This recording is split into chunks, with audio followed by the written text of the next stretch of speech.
bueno, pues ya está con nosotros y nosotras y estamos muy contentos el doctor Hugo López Gatell, que es aspirante a coordinador de defensa de la transformación en la Ciudad de México. Y bueno, pues lo hemos aquí invitado para que nos pueda contar de algunos temas. El primero de ellos, doctor, muy buenos días, ¿cómo está? Muy buen día, Violeta. Qué gusto estar aquí con ustedes. Gracias. Por primero, enviarle un fuerte saludo. Ernesto nos dijo que así lo hiciéramos. Está haciendo un trabajo de campo en Cisjordania, así es que le manda un fuerte, fuerte saludo. Ya estará comunicándose con usted en los próximos días, así es que Gracias. ya he cumplido con el saludo, si no, después se nos va con el tiempo. Y bueno, doctor, hay un tema que nos interesa mucho. Primero, hacer un balance de este proceso que se está viviendo para seleccionar al coordinador, coordinadora de la defensa de la transformación. Es larguísimo, ¿verdad, doctor? En la Ciudad de México, que pudiéramos hacer un balance. Ya estamos prácticamente a 8 días de que se den a conocer los resultados de las encuestas, que también es otra cuestión que queremos platicar con usted, pero hacer un primer balance. Sabemos que los resultados en teoría se iban a dar a conocer el lunes pasado, no fue así, no, y que también sobre eso hay dudas. Incluso también hemos escuchado algunas entrevistas y leído algunas declaraciones de usted, que también hay dudas por parte de ustedes. Entonces, doctor, si empezamos con un primer balance sobre este proceso. Con mucho gusto, Violeta. Muchas gracias por esta oportunidad. Lo primero que quiero declarar es que yo no estoy, lo digo enfáticamente, no estoy en una postura de ruptura con el Movimiento de Regeneración Nacional. Nada tengo que ver con actitudes y comportamientos que tuvieron algunas figuras públicas de Morena en procesos semejantes recientes. Específicamente y enfáticamente identifico a Marcelo Ebrard como un modelo de conducta inapropiado respecto a el objetivo superior de seguir impulsando la transformación.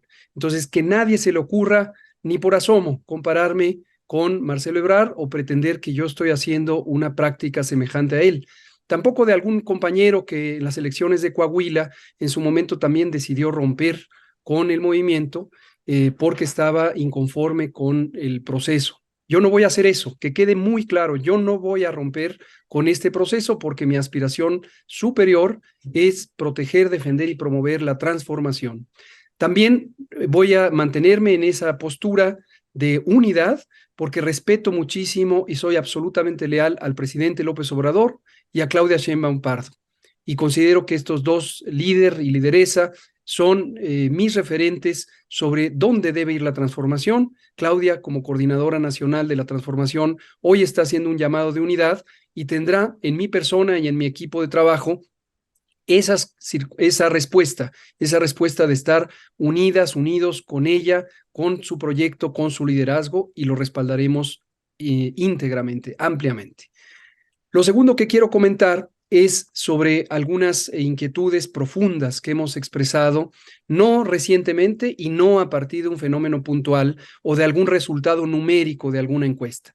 Nada tiene que ver nuestra crítica con los resultados de algunas encuestas comerciales que se han hecho públicas, que por cierto, hemos identificado que además muchas de ellas no cubren la calidad metodológica para considerarlas como referente, más bien son utilizadas como propaganda política. Hoy lo vemos, por ejemplo, en medios que han sido enemigos de la transformación, Loret de Mola, nada menos, que está ya facultándose a sí mismo de ser un referente de opinión y está anunciando un empate técnico entre Omar García Harfuch y Clara Brugada. Nos impresiona y nos decepciona que algunos compañeros periodistas que han estado cercanos a la transformación o por lo menos se han declarado filiales a la transformación, ya lo están incluso citando como si él fuera una referencia creíble, un sujeto que ha sido siempre un artífice de la simulación y de los simulacros al servicio de la propaganda del poder económico.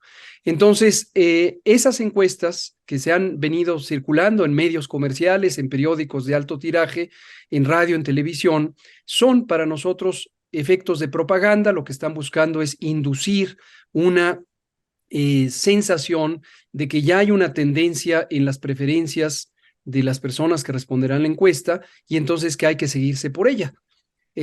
no le damos crédito a eso y aguardamos responsable y respetuosamente los resultados de la encuesta oficial que hará Morena y de las dos encuestas espejo que han sido contratadas.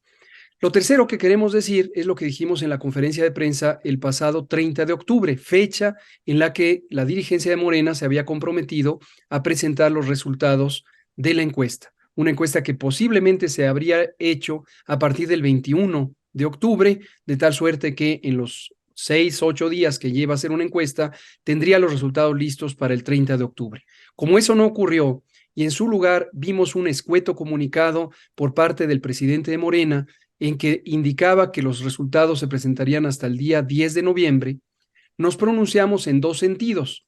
Lo primero, que era muy saludable tener una actitud de respeto hacia el pueblo, no hacia las personas contendientes que participamos en los procesos internos de designación de la Coordinación de Transformación en 9 entidades federativas, incluida la Ciudad de México, sino al pueblo. Nos parece que el principio fundamental de dirigirse al pueblo, de darle toda la información para que el proceso sea creíble, sea válido en términos de opinión pública, no se puede soslayar. Agradezco a la doctora Claudia Sheinbaum que ayer, cubriendo ese vacío que dejó el dirigente de Morena, se pronunció y explicó el proceso. Entonces, hay formas políticas que revelan principios éticos. Mis respetos para Claudia Sheinbaum. También, por cierto, agradezco a Citlali Hernández, la secretaria general de Morena, quien en todo momento se ha mantenido muy cercana en compartir la información más actualizada que se tenga. Lo siguiente que declaro es lo que dijimos el 30 de octubre y es una cosa de obvia resolución. No es una opinión, no es una sugerencia y tampoco es una petición a el presidente de Morena. Es simplemente la lógica metodológica, la lógica científica que tienen las encuestas. Yo las conozco muy bien, soy epidemiólogo y obviamente las encuestas son parte de mi materia de trabajo desde hace muchos años.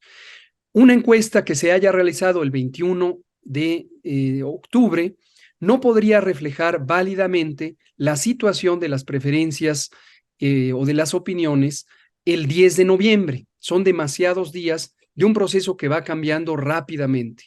Por lo tanto, estamos asumiendo, no pidiendo, estamos asumiendo con respeto y con confianza a la Comisión Nacional de Elecciones y a la Comisión Nacional de Encuestas de Morena, estamos asumiendo que harán lo que han hecho siempre, que es muy correcto, y es seguir principios metodológicos básicos para representar adecuadamente, en forma actualizada, las preferencias o las inclinaciones de las personas que responden la encuesta y que representan a el conjunto de la población, en este caso de la Ciudad de México.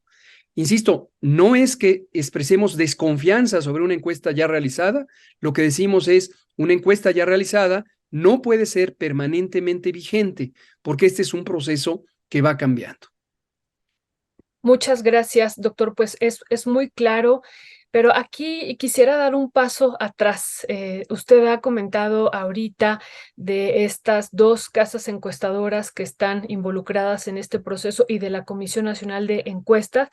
Pero bueno, la inmensa mayoría, y quiero preguntarle si usted conoce la metodología, conoce el diseño de la muestra, conoce cómo se va y cómo se está llevando a cabo e implementando esta encuesta, porque a diferencia de los candidatos y precandidatos que hubo para el proceso ya para seleccionar a la doctora Claudia Sheinbaum, toda la nación conocimos quiénes iban a ser las casas encuestadoras.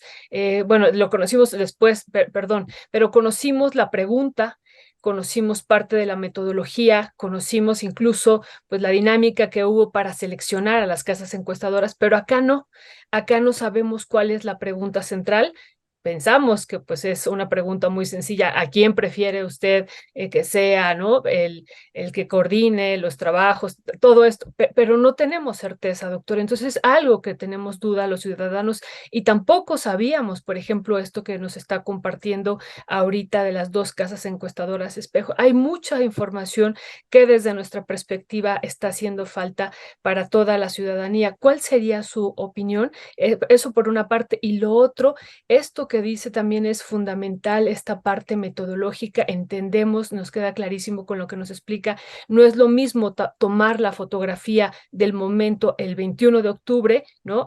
A tomarla, por ejemplo, y publicarla ya el 10 de noviembre. Cambiaría, lo entendemos. Pero esto lo va a asumir, como usted dice, la comisión de encuestas, o ellos ya siguen esta otra dinámica que ya traen, doctor Hugo López-Gatell. Sí, desconocemos. Yo confío, insisto en declarar que confío en los principios éticos del Movimiento de Regeneración Nacional. También declaro una y otra vez, y lo seguiré declarando, que estos principios éticos han sido mostrados, ilustrados, encaminados por el presidente López Obrador, no solo como presidente, que lo es ahora, sino como líder histórico por muchos años de este movimiento. Y es para mí importantísimo que todo mundo tenga presente ese legado ideológico, ese legado ético, moral, para que sepamos cuál es el rumbo que pide Morena como movimiento, no como partido político, porque Morena no le pertenece a los burócratas del partido, Morena le pertenece al pueblo de México, es un movimiento. Y así Claudia Sheinbaum lo ha pedido varias veces, ya como coordinadora de la transformación, ha pedido mantengamos vivo al movimiento, mantengámoslo activo, porque el movimiento es la garantía, el pueblo es la garantía de tener un actuar realmente genuino de cara al pueblo, con el pueblo, para el pueblo. Ahora, nosotros como contendientes, hombres y mujeres que participamos en la contienda, recibimos información puntual. Por eso vuelvo a agradecer a Citlali Hernández. Ella nos citó muy tempranamente en el proceso para explicarnos la metodología, para explicarnos los mecanismos de colección de información. Se nos dijo que la encuesta se realizará casa por casa en una muestra de aproximadamente 1,200 a 1,500 personas, y que además de la encuesta que haga la Comisión Nacional de Elecciones de Morena, habrá dos encuestas espejo de validación que se contratarán a sendas casas encuestadoras privadas. No nos precisaron cuáles son estas. Personalmente tampoco siento la necesidad de conocerlo, y reitero mi voto de confianza a la Comisión Nacional de Encuestas en ese proceso. Sí pienso que sería muy saludable que el pueblo lo sepa, porque las percepciones políticas dependen mucho, muchísimo de la transparencia de la información. Si un proceso tan sensible como este, en el que el personaje protagónico no somos los contendientes, es el pueblo, no se le revela al pueblo, entonces abriga, estimula sensaciones innecesarias de desconfianza. Insisto, yo no desconfío, pero sí considero que no se han cubierto las prácticas elementales de una política de cercanía al pueblo, de transparencia. Y además de esa reunión que tuvimos con Citlali Hernández, los contendientes, en una etapa muy inicial, cuando éramos 30 y tantos que estábamos registrados, ni siquiera se había designado quiénes eran las 4 personas que el comité estatal definiera como procedentes para continuar el proceso. Después, nuestra coordinadora nacional, Claudia Sheinbaum, convocó a una reunión en la que estuvo la dirigencia del partido, estuvo una compañera muy respetable de la Comisión de Elecciones, Ivonne Cisneros, y ella misma nos explicó a detalle a todos los contendientes ya en proceso de las 9 entidades federativas, los tiempos, la metodología, el tamaño de muestra, etcétera. Se nos especificó que no se nos daría a conocer la fecha de levantamiento, lo cual a mí me parece correcto. Y hay una razón metodológica. Si la fecha de levantamiento se conoce, entonces lo que ocurre es que la escena, la situación concreta, puede ser modificable, puede ser manipulable, y entonces eso alteraría los resultados de una manera inadecuada. En ese sentido, también digo, por eso nosotros no le estamos pidiendo a Morena o al presidente de Morena que en la fecha que hemos dicho, 4 de noviembre en adelante, levante una nueva encuesta. No estamos pidiendo, lo que estamos es asumiendo que se tomaron las previsiones para haber iniciado la encuesta en la fecha más cercana técnicamente posible de la presentación de resultados. Pues muchísimas gracias, les ofrecemos una enorme disculpa, tuvimos algún problema técnico y bueno, ya le decíamos al doctor Hugo López-Gatell que hacía mucho tiempo que no teníamos un problema técnico, pero bueno, ocurrió hoy, así es que, pues bueno, doctor, nuevamente retomamos, estaba ya también usted comentándonos, finalizando sobre esta situación de que usted confía en la Comisión Nacional de Encuestas, pero que sería muy importante que la ciudadanía pudiera conocer para la situación de la confianza, pues esta metodología que les compartieron a ustedes y también que se pudiera transparentar quiénes son estas casas encuestadoras que harán estas encuestas espejo. Y bueno, y esta otra parte que nos decía que no es necesario, ahí se me hace que fue donde se interrumpió, levantar una nueva encuesta, ahí se interrumpió, doctor Hugo López-Gatell. Adelante. Correcto. Muchas gracias. Justo ahí se interrumpió y no, no es así. Declaro que es indispensable levantar una nueva encuesta. Ah, ok. No Levantar, era retracto. levantar una nueva encuesta. Es indispensable por una razón muy sencilla. Los procesos de opinión pública van cambiando y a veces cambian por circunstancias específicas. La propia tragedia que estamos viviendo con la situación de Guerrero modifica muy importantemente el panorama de la percepción pública sobre múltiples factores. Por decir un elemento que es notorio, pero muchas otras cosas pueden modificar las percepciones y las preferencias de opinión de la gente en día con día. Entonces, una encuesta que se hubiera levantado una semana antes del 30 de octubre ya no tendrá validez para representar la situación de preferencias el 10 de noviembre. Entonces, se tendrá que hacer una encuesta lo más cercanamente posible al 10 de noviembre, que es cuando se presentarán los resultados. De haber decidido que no se hiciera así, lo que tuvo que haber hecho la dirigencia de Morena es informar que el proceso de divulgación por parte de las personas contendientes se había cerrado y que se quedaban congelados los resultados de la fecha tentativa de levantamiento. No lo hizo así, por lo tanto el proceso sigue activo, el posicionamiento político de los distintos contendientes sigue cambiando y entonces la encuesta solo puede ser válida la que esté más cercana al proceso de divulgación de resultados. Ahora, a mí me gustaría comentar un fenómeno más amplio que creo que enmarca justamente estos vacíos de liderazgo y esta poca transparencia por parte de la dirigencia. Eh, y es un fenómeno que preocupa mucho más. También dejo en claro, lo subrayo para que nadie se preste a confusión y cuando se presten a confusión o dolosamente quieran confundir, tengamos esta entrevista como referencia. La preocupación que tengo en todo momento es sobre la conducción ética, la credibilidad del Movimiento de Regeneración Nacional, la credibilidad del partido como instrumento del movimiento, que es mucho más amplio, y de la transformación, que es mucho más amplia. Nada tiene que ver mi preocupación con un asunto personal. Esto lo he incluso revelado a lo largo del camino, estas 4 semanas de trabajo de campo, de estar a ras del suelo, conversando con vecinas, con vecinos, con locatarios de mercados, con sindicatos, con organizaciones del movimiento popular y urbano, etcétera. Llegó un punto en donde nosotros identificamos que nuestro proyecto de humanizar la ciudad trasciende a la contienda interna por quién coordina la transformación en la Ciudad de México o en las 9 entidades federativas en las que está el proceso. Trasciende incluso el calendario inmediato de este proceso y desde luego trasciende a las personas, incluido mi persona. No estoy preocupado por dónde voy a estar, qué espacio me van a dar y si tengo o no un encargo. Eso nunca ha sido mi preocupación. Mi preocupación profunda y la de mi equipo de trabajo de humanizar la ciudad es la credibilidad, la legitimidad del proceso de transformación a cargo de esta dirigencia, si es que esta dirigencia no se comporta a la altura de la historia y del proceso histórico que estamos viviendo.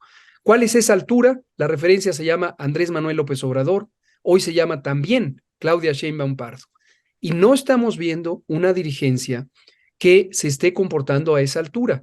Pero además no estamos viendo que una gran cantidad de personas militantes de Morena, simpatizantes de Morena, allegados a Morena o personas que estén fuera de la órbita de Morena, se estén pronunciando de manera inequívoca por la defensa, por el cuidado de esos valores éticos, políticos que caracterizan al movimiento y que han hecho y permanecen en este momento siendo la base de la credibilidad del presidente López Obrador y también de Claudia Sheinbaum. Aquí lo que vemos es prácticas políticas del pasado, de los regímenes autoritarios, de los procesos donde había corrupción, de los partidos políticos conservadores, de las fuerzas oscuras del conservadurismo. ¿Cuáles son estas prácticas? Corporativismo, acarreo, pactos cupulares, una movilización ilegítima de las personas, incluso que se vuelvan mercenarias las prácticas porque la gente no concurre a los mítines, a las reuniones por voluntad, sino por presiones, por presiones disciplinarias o porque se les paga. Esto es aberrante, esto es propio de el pasado, no corresponde éticamente al movimiento de transformación.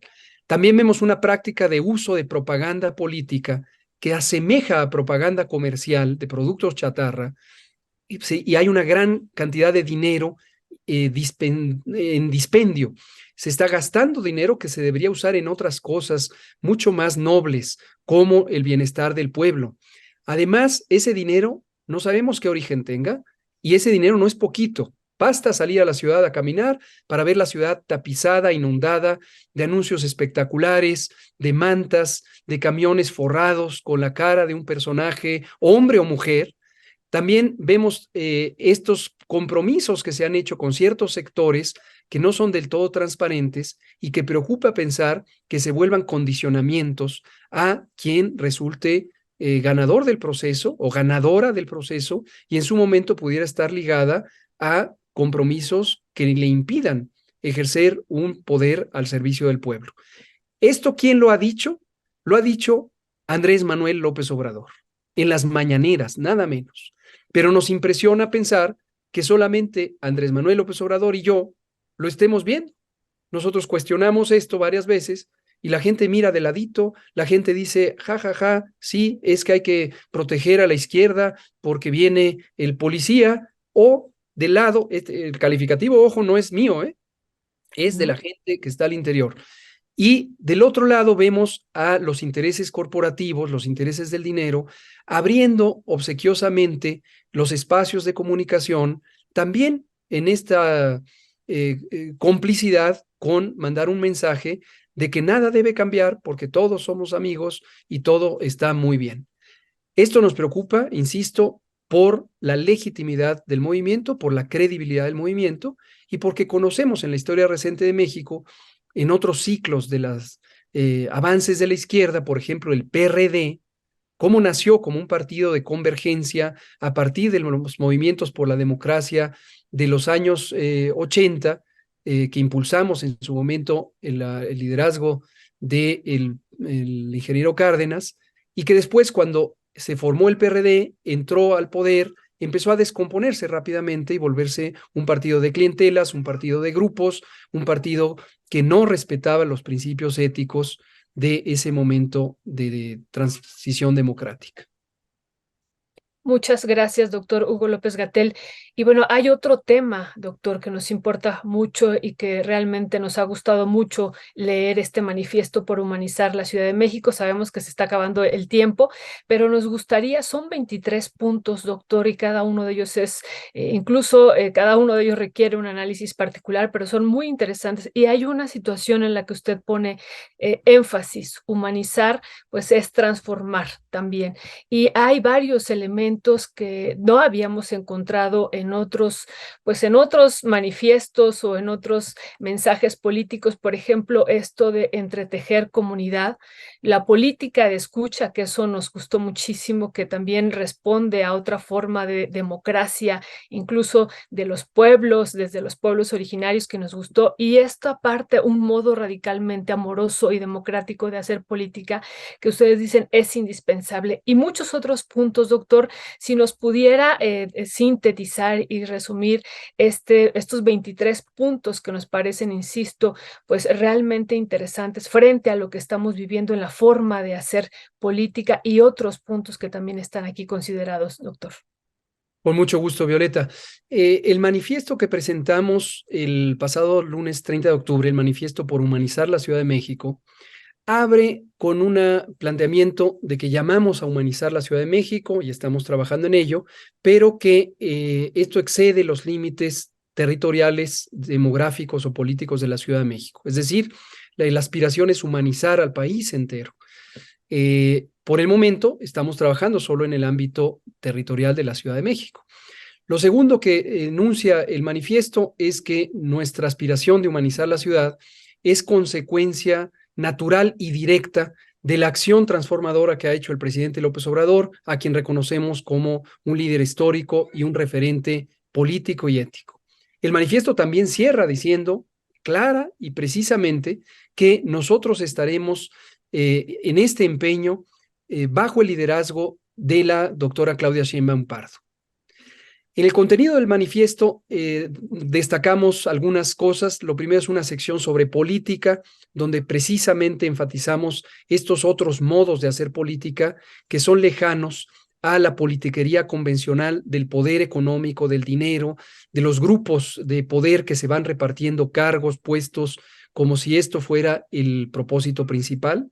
Y al contrario, hablamos de esta política de escucha, que es la que hemos seguido en la práctica, escuchar a la gente de manera directa, atender sus no solamente necesidades, sino planteamientos e ideas, e ir construyendo cualquier plataforma política a partir de los consensos, del diálogo, con fuerzas políticas legítimas que han estado luchando por muchísimas décadas en la Ciudad de México y en el país. Y así lo estamos haciendo. También hablamos de esta política de la alegría.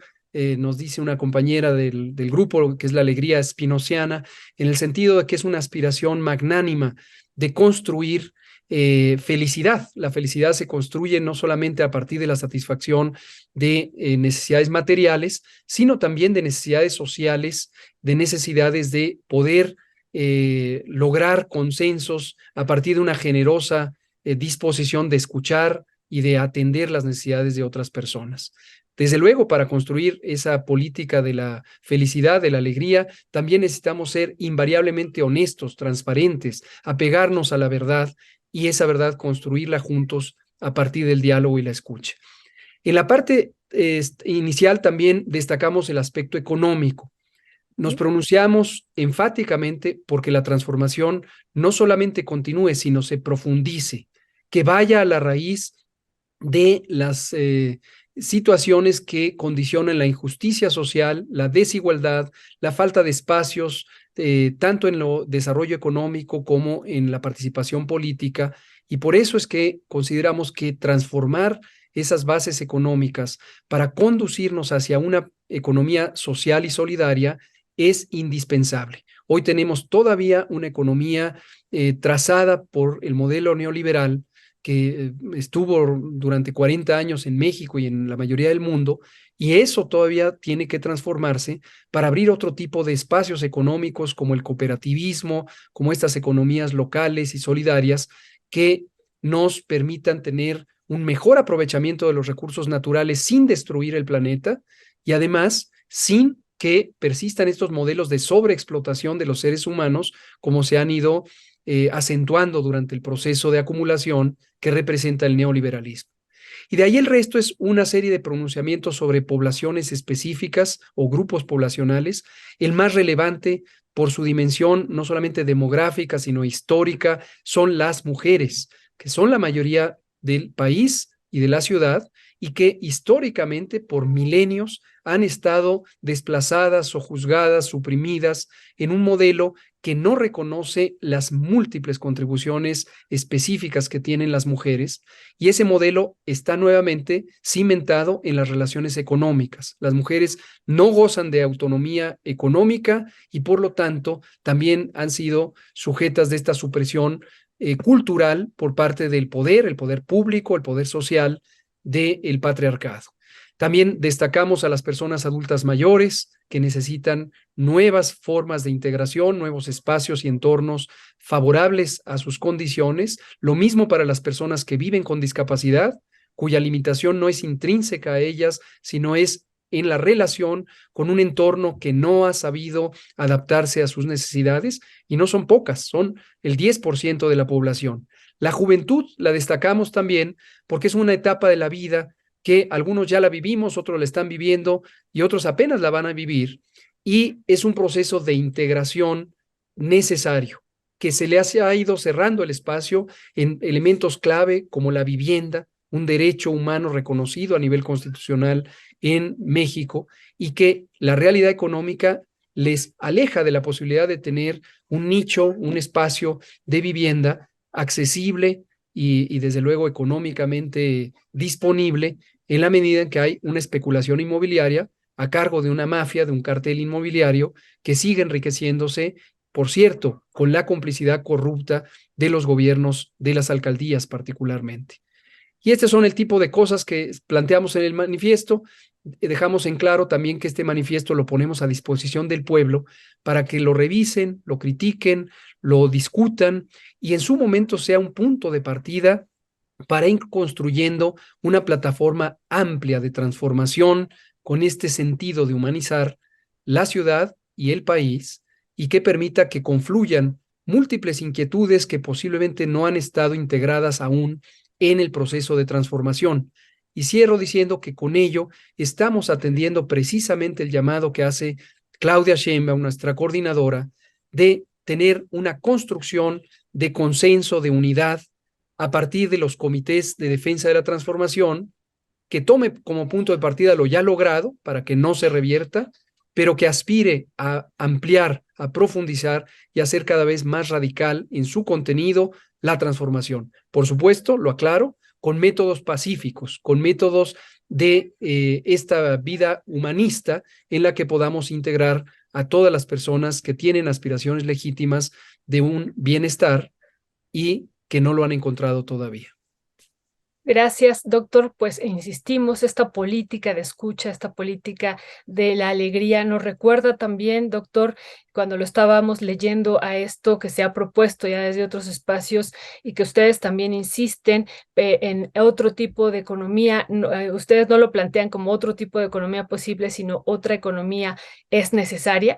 Y pensamos que también aquí con esto que ustedes proponen de la política de la alegría tejida con esta de otra economía es necesaria, pues retomar, ¿no? Retomar incluso cómo nació esto del Producto Interno de la Felicidad, no lo del Producto Interno Bruto, sino de la felicidad tejida con esta política de la alegría. Doctor, pues muchísimas gracias, gracias por su exposición. También celebramos mucho que se retome a los niños, ¿no? A la niñez, aquí está también incluida, muy, muy importante también para todos y todos nosotros los que somos y no somos padres y madres, pero es importantísima también la consideración de la niñez en este pues manifiesto que insistimos y llamamos también a nuestra querida audiencia que pueda consultarlo, de 23 puntos y que está publicada en sus redes sociales. Doctor, si nos las puede compartir para que también la querida audiencia pudiera consultarlo.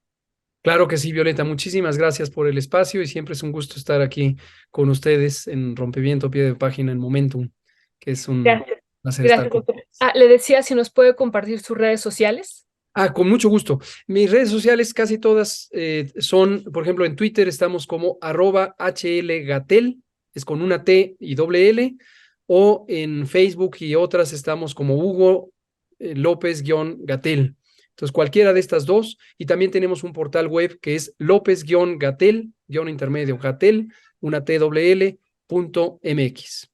Perfecto, ese es el que queríamos que nos pudiera compartir, porque a veces nos ha costado, doctor Gatell, le digo, trabajo encontrarlo, este portal, este último, así es que qué bueno que nos lo ha compartido. Pues doctor, le mandamos un fuerte abrazo, gracias por habernos Gracias. tomado la entrevista y bueno, sabemos que tiene que correr a otra entrevista, ya no le quitamos más tiempo, le ofrecemos disculpas por esta caída técnica que No hay tuvimos problema. y bueno, pues un abrazo también a su equipo de trabajo y seguimos en comunicación. Lindo. Muchísimas gracias, Violeta. Igualmente. Saludos a Gracias, toda la audiencia también y al equipo. gracias, doctor.